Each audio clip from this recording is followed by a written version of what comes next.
Nous sommes en train de vivre un moment orwellien, aussi appelé dans certaines cultures un foutage de gueule.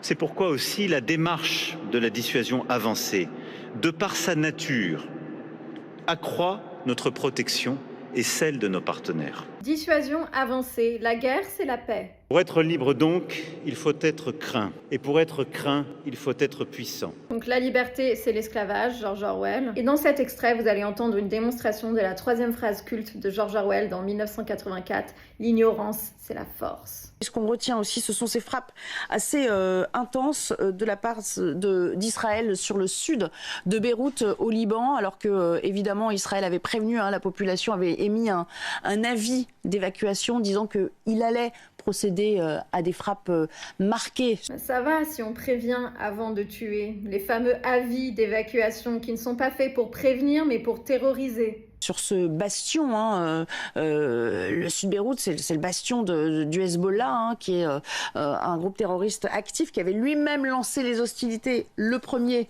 il y a quelques heures. Lancer les hostilités le premier, c'est important de rappeler qu'Israël bombarde le Liban tous les jours depuis un an, depuis le fameux cessez-le-feu. Donc oui, il y a de quoi devenir fou avec cette inversion complète du sens des mots. La guerre, c'est la paix, les attaques sont préventives et la vie, c'est la mort.